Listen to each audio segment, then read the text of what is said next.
Hello बच्चों, मेरी पाठशाला में आपका स्वागत है। और आज का हमारा टॉपिक है क्लाइमेट। ये आपका chapter 6 weather, climate and adaptation of animals to climate का एक पार्ट है। इस चैप्टर पे मैंने जो पिछला वीडियो बनाया था उस पर मैंने आपको समझाया था कि वेदर क्या होता है। वेदर बेसिकली एक जगह की, एक समय की एटमॉस्फेरिक कंडीशन होती है। एटमॉस्फेरिक कंडीशन मतलब वायुमंडल जो है, वायुमंडल की क्या स्थिति है विद रिस्पेक्ट टू टेम्परेचर, तापमान, विंड, हवा चल रही है, ह्यूमिडिटी, नमी कितनी हवा में, रेन, क्लाउड्स, बादल, बारिश, सन, etc. So these are all elements of the weather and they determine the atmospheric condition which is weather at a particular place at a given time. एक जगह का एक समय में जो वायुमंडल है उसकी स्थिति क्या है, वहाँ पे तापमान कितना है, नमी कितनी है, ह्यूमिडिटी कितनी है, बारिश, वर्षा, धूप सब कितना है।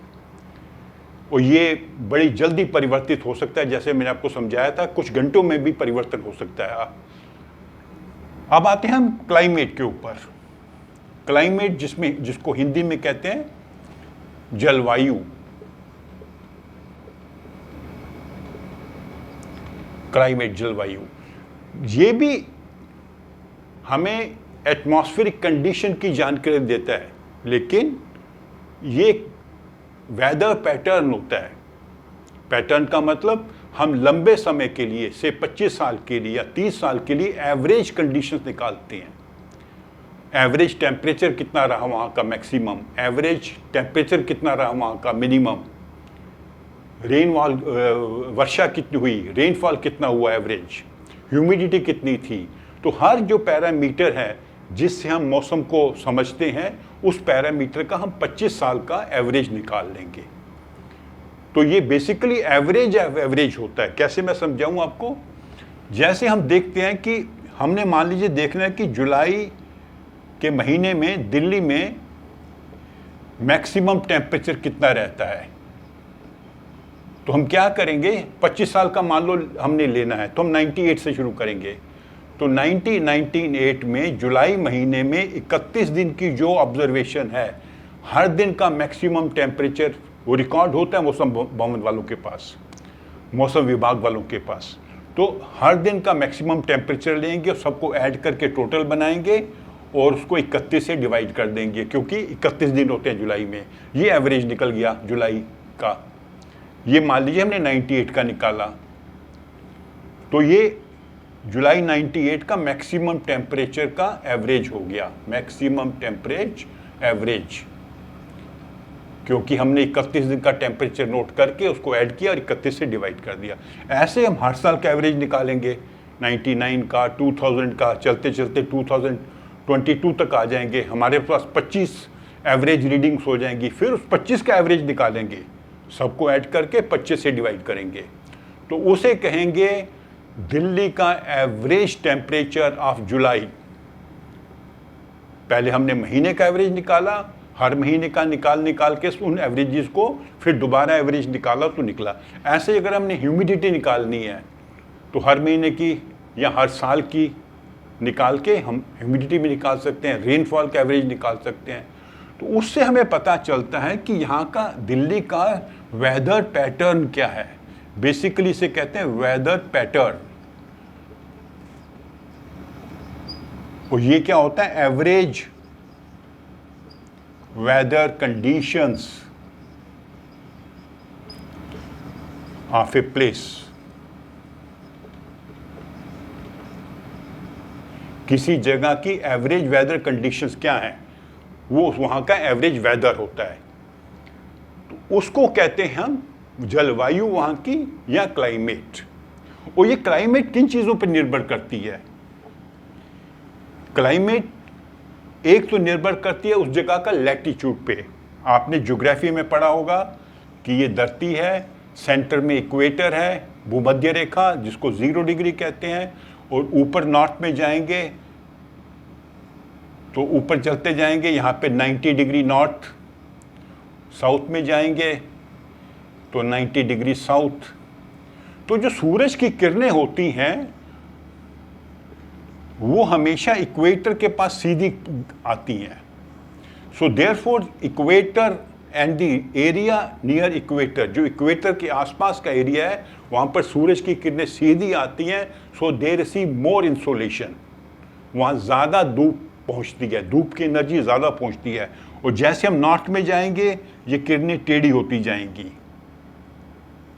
साउथ में जाएंगे किरणें टेढ़ी होती जाएंगी। टेढ़ी होने से क्या होगा, वहाँ पर कम इंसोलेशन आएगी।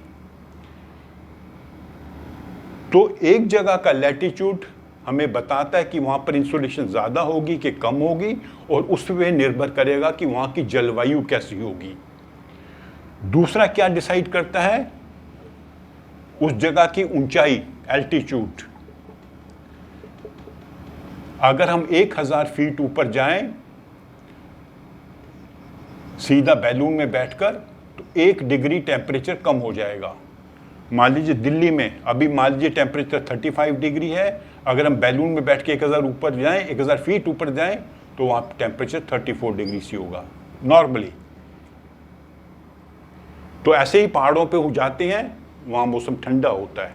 सेम लैटिट्यूड होगा, दोनों में सेम इंसोलेशन आ रही है, सूरज की गर्मी बराबर आ रही है, लेकिन पहाड़ी पे होने के कारण, ऊंचाई पे होने के कारण वहाँ पर थोड़ा मौसम ठंडा होगा। तीसरा है लैंडस्केप, वहाँ पहाड़ियाँ हैं, कम पहाड़ियाँ हैं, ऊंची पहाड़ियाँ हैं, और पहाड़ियों से फिर वो रेन शैडो का भी कॉन्सेप्ट आ जाता है। जैसे पहाड़ है, इधर बादल आए, इस साइड वर्षा हुई, इस साइड वर्षा नहीं हुई, ये रेन शैडो एरिया हो गया। तो उस पर भी निर्भर करती कि यहाँ की क्लाइमेट अलग होगी, यहाँ की क्लाइमेट अलग होगी। फिर एक और चीज़ होती है विंड करंट्स, हवाएं जो चलती हैं, और सी में भी करंट्स चलती हैं, सी करंट्स। करंट मान लीजिए एक तरह का दरिया, ये हवा में पानी का दरिया, ये वायुमंडल में हवा का दरिया बह रहा है, और समुद्र में एक पानी का दरिया बह रहा है, नदी बह रही है। तो ये जो करंट्स हैं ये भी एक जगह की जलवायु को प्रभावित करती हैं। फिर वो जगह समुद्र से कितनी दूर है या पास है, क्योंकि समुद्र के पास हमने पढ़ा था सी ब्रीज और लैंड ब्रीज चलती है। तो ये सब चीज़ें, latitude, altitude, landscape, wind currents, air currents, sea currents, distance from the sea, ये सब चीज़ें जो है एक जगह की जलवायु को प्रभावित करती हैं। और जलवायु को जनरली हम, वैसे तो बहुत सारी कैटेगरीज हैं, लेकिन ब्रॉडली हम 3 कैटेगरी कह सकते हैं। एक होता है हॉट एंड ड्राई, और हॉट एंड ह्यूमिड, ये एक कैटेगरी होती है।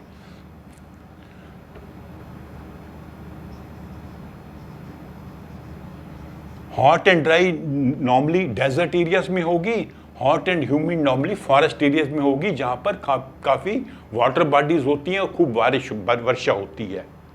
ये नॉर्मली ट्रॉपिकल एरियाज जो हैं, अगेन धरती बनाते हैं, ये सेंटर में इक्वेटर है, ये ट्रॉपिक ऑफ कैंसर है, ये ट्रॉपिक ऑफ कैप्रिकॉर्न है, इस एरिया को कहते हैं ट्रॉपिकल एरिया। तो यहाँ पर हॉट एंड ड्राई और हॉट एंड ह्यूमिड होगा। दूसरी कैटेगरी होती है टेम्परेट। टेम्परेट का मतलब ना ज़्यादा गर्म ना ज़्यादा ठंडा, ये वाला एरिया जो होता है दोनों तरफ। यहाँ पर गर्मियों में बहुत ज़्यादा गर्मी नहीं होगी और सर्दियों में बहुत ज़्यादा ठंड नहीं होगी। और इसके भी अलग अलग कैटेगरीज है, उतना डिटेल में जाएंगे नहीं, वो जब आप बड़ी क्लासेस में जाएंगे तो आता पता लगेगा। और सबसे ऊपर नॉर्थ पोल है, साउथ पोल है, यहाँ पोलर क्लाइमेट होती है। ये हॉट एंड ड्राई क्लाइमेट है, हॉट एंड ह्यूमिड क्लाइमेट है, टेम्परेट क्लाइमेट है, ये पोलर क्लाइमेट है। पोलर क्लाइमेट में क्या होगा, सर्दियों में भयंकर ठंड और गर्मियों में ठंड बहुत कम होगी या बहुत हल्की गर्मी होगी, यहाँ से भी कम। तो ये 3 प्रकार की जनरली हम कैटेगरीज करते हैं, hot climate, temperate climate and polar climate. जब आप बड़ी क्लासेस में जाएंगे तो उसके आगे जो फर्दर कैटेगरीज होती हैं वो भी आपको समझाएंगे। तो ये सारा जानकारी थी आपको जो मैंने दी है क्लाइमेट के बारे में, जलवायु के बारे में। फिर मैं एक बार बता दूं, वेदर और क्लाइमेट में क्या अंतर होता है। वेदर एक छोटी जगह का थोड़े समय के लिए या एक दिन के लिए जो वहाँ पे एटमॉस्फेरिक कंडीशन है with regard to temperature, humidity, wind, rain, clouds, sun, वो लेके हम कहते हैं। और जो क्लाइमेट होती है वो वेदर पैटर्न होता है। वो वेदर पैटर्न कैसे जानते हैं? हम एवरेज निकालते हैं 25 साल का या 30 साल का। उस एवरेज से हम जानते हैं कि यहाँ की एवरेज कंडीशंस क्या है। गर्मी कितनी होगी ऑन एन एवरेज, वर्षा कितनी होगी ऑन एन एवरेज, यहाँ पे ह्यूमिडिटी कितनी रहेगी, इस एरिया में वो स्टॉर्म्स कितने आते हैं, बर्फ़ गिरती है, ये सब चीज़ें जो हैं, रेनफॉल कितनी होती है। तो ये सब चीज़ें डिसाइड करती हैं कि वहाँ का क्लाइमेट कैसा है। और जैसे मैंने कहा कि हमने कहीं जाना है ट्रिप के लिए तो हम वहाँ का वेदर जानते हैं, तो हमें वहाँ का क्लाइमेट भी जानना पड़ता है। मान लीजिए आप अमेरिका जा रहे हो और नॉर्थ अमेरिका में जा रहे हो कि साउथ अमेरिका में जा रहे हो, तो वहाँ का क्लाइमेट भी आपको थोड़ा पता होना चाहिए। वो जानकारी आपने लेनी चाहिए इंटरनेट से। और भारत में भी देखिए, भारत में भी 2-3 प्रकार की क्लाइमेट है। अगर नॉर्थ में जाएंगे कश्मीर की तरफ तो वहाँ पे सर्दियों में खूब ठंड होगी और गर्मियों में प्लेजेंट होगा, ज़्यादा गर्मी नहीं होगी। दिल्ली वगैरह के एरिया देखेंगे, दिल्ली, यूपी, बिहार वगैरह में यहाँ सर्दियों में खूब ठंड पड़ेगी और गर्मियों में खूब गर्मी पड़ेगी। साउथ में जाएंगे तो ठंड बिल्कुल नहीं होगी क्योंकि हम इक्वेटर की तरफ हो जा रहे हैं। वहाँ सर्दियों में बहुत कम ठंड, लगभग नहीं के बराबर, और गर्मियों में खूब गर्मी होगी। अगर आप जाओगे कोस्टल एरिया में तो वहाँ पे खूब रेनफॉल भी होगी, ह्यूमिडिटी भी होगी। तो ऐसे ही है कि एक कंट्री में भी अलग अलग एरियाज़ में अलग अलग क्लाइमेटिक कंडीशन हो सकती है, मतलब अलग अलग प्रकार की जलवायु हो सकती है एक ही देश में। हमारे नॉर्थ ईस्ट में हॉट एंड वेट होता है, वहाँ वर्षा खूब होती है, ठीक है। रेगिस्तान है, राजस्थान में डेजर्ट है, वहाँ पे हॉट एंड ड्राई है। तो ये जानकारी थी क्लाइमेट के बारे में। और अगले टॉपिक में हम समझेंगे कि किस प्रकार ये पशु जो हैं अपने आप को उस जगह की जलवायु के अनुसार अपने आप को ढाल लेते हैं, अपने आप को उसके अनुरूप बना लेते हैं। तो अगर आपको ये वीडियो अच्छी लगी है इसे आप लाइक करें, अपने फ्रेंड्स के साथ शेयर करें और मेरे चैनल को सब्सक्राइब करें। Thank you.